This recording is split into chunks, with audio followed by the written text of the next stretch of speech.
अस्सलाम वालेकुम, welcome to my vlog.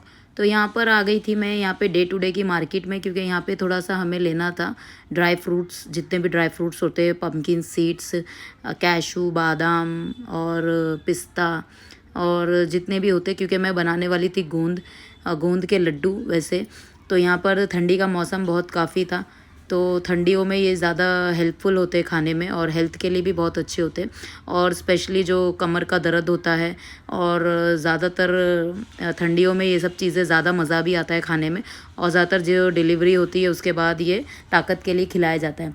तो ये बहुत ही काम की चीज़ है और बच्चों को भी खिलाएंगे तो उनके भी बोन्स स्ट्रॉन्ग होंगे और ठंडी में ये ज़्यादा अच्छा लगता है। और आप दूध में भी ऐसा मिल्क शेक भी आप दे सकते हो वो मिक्स करके, क्योंकि उसमें सारी जो भी ताकत की चीज़ें होती है मिली हुई, तो बहुत अच्छा होता है। तो यहाँ पर हम लोग आ गए थे डे टू डे में, तो यहाँ से हमने सामान लिए, पर कुछ सामान था नहीं और कुछ था, तो जो जो सामान मिला वो लिए और जो नहीं था फिर हम लोग आ गए थे यहाँ पे। पहले तो हम लोग गए थे डे टू डे में, यहाँ पर अब हम लोग आ गए हैं आइको मॉल में, जो कि हमारे घर के नज़दीक था। तो यहाँ से हम लोग ने काफ़ी प्राइस में डिफरेंस लगा हमें, तो इसीलिए फिर हम लोग ने उस दिन डे टू डे में गए थे तो वो हम लोग ने छोड़ दिए वहीं पे, क्योंकि कुछ चीज़ें मिल रही थी, एक ही जगह से सारी चीज़ें मिल जाती है तो बहुत अच्छा लगता है। तो सारी चीज़ें मैंने इंग्रेडिएंट्स सारी ले ली। फिर यहाँ पे हम लोग ने कुछ परचेज़ करे 200-250 दिरहम का, तो इसमें मुझे टिकट्स मिल गई थी यहाँ पे। तो यहाँ पर जो हमेशा ये दिसंबर के इस महीने में यहाँ पर लक्की ड्रॉ टाइप होता है, DSF करके भी होता है, दुबई फेस्टिवल करके कुछ होता है, तो हर जगह होता है, गोल्ड सुक में, हर बड़े बड़े मॉल में आपको मिलेगा। तो आप ज़्यादा परचेज़ करते हो तो ये ऐसा कूपन मिलता है, उसमें नाम, एड्रेस और ईमेल आईडी, फ़ोन नंबर देना पड़ता है, तो उसे डालना पड़ता है। फिर ये 31 को ये ड्रॉ ओपन होता है। फिर लक बाई चांस जिसकी नसीब जाग गई उसे मिल जाती है गाड़ी या तो फिर गोल्ड की कोई भी चीज़ें। तो चलिए आ जाते हैं नेक्स्ट डे। तो यहाँ पे नेक्स्ट डे आ चुका था, तो यहाँ पे मैंने सारी चीज़ों को रख ली थी टेबल में। और तो यहाँ पर देखिए ये है लोटस सीड जिसे मखाने बोलते हैं, और ये है गोंद कतीरा, और यहाँ पे ये क्यूब मिलते हैं इस तरह से गुड़ के। तो ये पम्पकिन सीड्स है और बादाम है, पिस्ता, काजू है, किशमिश है, और फिर ये सोट है, ये मैं इंडिया से लेके आई थी। और यहाँ पर है छुआरा, और ये है रोस्टेड सेमोलिना जो बोलते हैं रवा, क्योंकि ये सबसे मेन इंग्रेडिएंट्स है। और ये है खोपरा। तो खोपरे के टोटल 4 पीस थे, तो यहाँ पे बहुत बहुत जगह ढूंढने के बाद मुझे खोपरा यहाँ मिला, और वो भी मुश्किल से 2 पैकेट ही मिल पाए और नहीं मिल पाया था। तो यहाँ पे क्वांटिटी सारी चीज़ों की। तो यहाँ पर देखिए मैं अपना सीरियल देखते देखते काम कर रही हूँ यहाँ पर। तो यहाँ पर चलिए सब सारी चीज़ों को दिखा दी हूँ मैंने। अब हम लोग ले लेंगे एक बड़ा सा पतीला, तो जो ज़्यादा क्वांटिटी होती है तो इसीलिए बड़ी चीज़ होती है तो अच्छी तरह से मिक्स हो जाती है। तो यहाँ पर मैंने खोपरों को इस तरह से बारीक बारीक कट कर ली थी, क्योंकि कट करके फ्राई करने में इसका टेस्ट अलग होता है। अगर हम पाउडर बना लेते हैं तो बहुत ज़्यादा पाउडर हो जाता है, तो वो मतलब जो हम दांतों से चबाते हैं तो जो ताकत मिलती है वो नहीं मिल पाती है। तो यहाँ पर मैंने चारों ले ली थी। और सबसे मेन इंग्रेडिएंट्स देसी घी। तो देसी घी आप बिना कंजूसी करे अच्छे से डालिएगा, क्योंकि घी का बहुत से काम है इसके अंदर। तो यहाँ पे सबसे पहले मैंने पतीला गरम कर ली, उसके अंदर मैंने डाल दूँगी रवा है 1 kg। तो आप सब चीज़ अकॉर्डिंगली डालिएगा, आपको कम ज़्यादा आप आपके हिसाब से कर सकते हैं।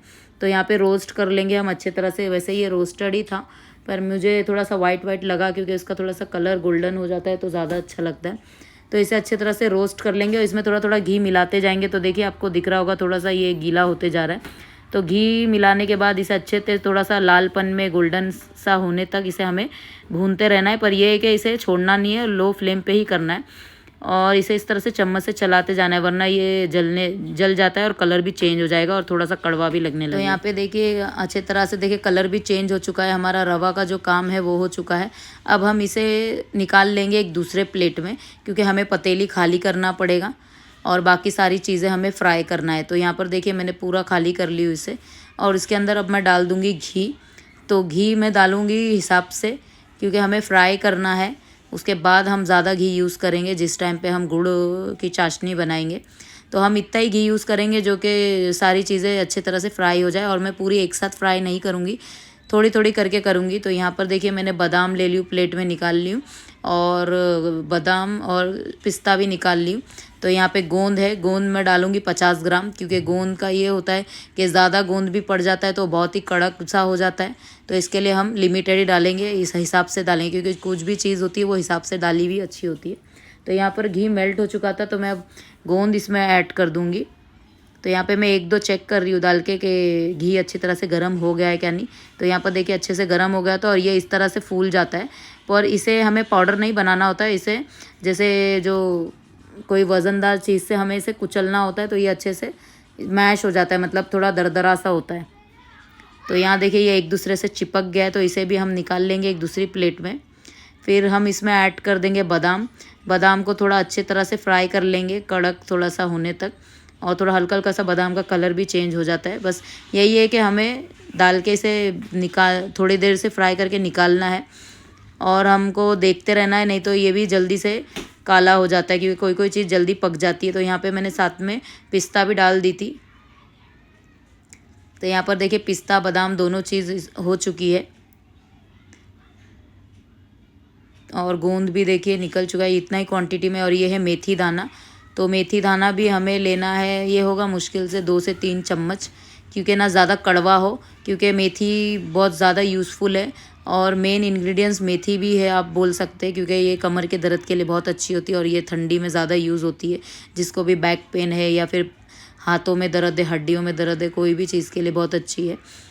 और यहाँ पे देखिए पम्पकिन सीड है, ये भी बहुत जल्दी से कलर इसका चेंज हो जाता है, तो इसीलिए हमें इसे ध्यान रखना है, और फिर कलर चेंज होने से पहले हमें इसे निकाल लेना है। तो ये अच्छी तरह से पक चुकी है। तो यहाँ पर देखिए घी का कलर थोड़ा सा चेंज हो गया था, क्योंकि सारी चीज़ें मैंने फ्राई करी थी। तो यहाँ पर काजू है, काजू थोड़े से मेरे कम थे, क्योंकि एक दिन पहले ही मैंने बनाई थी बटर चिकन, तो उसके अंदर मैंने थोड़ा सा काजू डाल दी थी, तो इसी वजह से काजू आपको कम लग रहे। अगर आप इससे भी ज़्यादा डालना चाहते हैं तो आप डाल सकते हैं, पर इतनी क्वांटिटी काफ़ी है इतना बनाने के लिए। तो यहाँ पर देखिए काजू भी फ्राई हो चुके हैं, और यहाँ पे अब डाल देंगे हम मखाने। तो ये बहुत घी चूसते हैं, तो इसके लिए आपको थोड़ा सा और घी मैंने ऐड करी उसके अंदर। फिर उसके बाद मैं इसे फ्राई कर लूँगी। तो ये बहुत ऐसे भी खाने में अच्छे होते हैं, और ये हड्डियों के लिए भी बहुत अच्छे होते हैं। तो यहाँ पर देखिए हो चुका है। अब मैंने इसे फ्राई करके पूरा, आपको नज़र आ रहा होगा घी बिल्कुल भी नहीं दिख रहा है, क्योंकि उसने पूरा चूस लिया है। तो इसे निकाल के साइड में रख दूँगी मैं। फिर यहाँ पर ले लूँगी मैं, क्योंकि घी इसमें बिल्कुल भी था नहीं, अब मैं इसमें 3 से 4 चम्मच घी के ऐड कर दूँगी। अब इसके अंदर बचा है नारियल, जो कि खोपरे को मैं इसमें डाल दूँगी। मैंने बारीक बारीक स्लाइस में कट करी हूँ, आपको चाहिए तो आप इससे भी छोटा छोटा पीस कर सकें। अब इसे अच्छे तरह से फ्राई कर लेंगे हम, थोड़ा सा इसका कलर चेंज होने तक ही बस ये फ्राई करेंगे। तो यहाँ पर वो भी फ्राई हो चुका था, तो मैंने प्लेट में निकाल चुकी हूँ। अब हम ऐड कर देंगे इसके अंदर गुड़, ये किशमिश अभी बची है, तो किशमिश ऐड कर देंगे। तो किशमिश भी थोड़ी सी फूली फूली सी हो जाएगी। तो यहाँ पर देखिए किशमिश भी अपना कलर चेंज कर रही है और फूल भी रही है साथ में। तो बस हमें इसे भी निकाल लेंगे। अब सारे इंग्रेडिएंट्स फ्राई हो चुके थे। अब बारी आती है अब गुड़ के पीसेस को हम डाल देंगे, क्योंकि मैंने इसे छोटा नहीं करी, क्योंकि वो मेल्ट हो ही जाएगा। और अब इसे डाल के हम स्लो फ्लेम पे इसे ढक के इसे आ जाते हैं दूसरी तरफ। तो जहाँ पे हमें इस तरह से कोई भी मोटी सी चीज़, भारी सी चीज़ से हमें जो गोंद है उसे इस तरह से दबाना है, ताकि वो पाउडर बन जाए। तो यहाँ पर देखिए इतना गुड़ हमारा मेल्ट हो चुका है अच्छी तरह से, पूरी चाशनी बन के रेडी है। तो अब हम आ जाते हैं इस तरफ। तो यहाँ पर जो हमने सारी चीज़ें मिक्स कर दिए थे, तो मैंने मखानों के भी पीसेस, इसे पाउडर नहीं बनाई हूँ, बस थोड़ा मैंने बादाम और काजू को हल्का हल्का सा एक मिक्सचर में थोड़ा सा ग्राइंड करी हूँ, ताकि थोड़ा मोटा मोटा रहे। तो इसमें काजू, किशमिश और छुआरे, रवा, सारी चीज़ जितने भी हमने फ्राई करके रखे थे वो सारी इसके अंदर ऐड कर देंगे, और फ्लेम को चालू रखेंगे, ताकि वो गरम गरम में अच्छे तरह से गुड़ को अच्छे तरह से मिक्स हो जाए। तो जितना भी हमने मेथी भी मैंने इसे रोस्ट करके इसका अच्छा बारीक सा पाउडर बना ली हूँ। तो मैं अभी उसमें से आधा डाल रही हूँ, फिर मैं इसे मिक्स करूँगी, और जब थोड़ा सा कम लगेगा तब मैं, वैसे तो 1 किलो के अंदर इतनी मेथी पड़ना ही चाहिए, क्योंकि मेथी के बगैर उसका टेस्ट अच्छा भी नहीं लगेगा।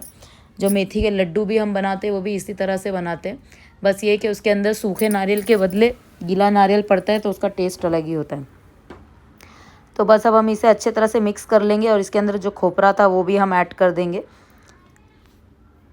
अच्छे तरह से इसे चला लेंगे, इसे अच्छे तरह से मिक्स कर लेना है, ताकि कहीं पे भी ऐसा ना हो मीठा लगे और कहीं पे मीठा नहीं लगे। तो यहाँ देखिए इस तरह से हमें चला लेना है, और फ्लेम को स्लो पे ही रखना है। फिर हम ऐड कर देंगे इसके अंदर जो मखाने का और पम्पकिन सीड्स थे। पम्पकिन सीड्स को मैंने ऐसी इसी तरह से रखी रखा, उसको मैंने ना पाउडर बनाई हूँ ना दरदरा सा, उसको कुछ भी नहीं करी हूँ मैंने। तो बस यहाँ पे हमारा गोंद रेडी है खाने के लिए। तो चलिए मिलते हैं नेक्स्ट ब्लॉग में, जब तक के लिए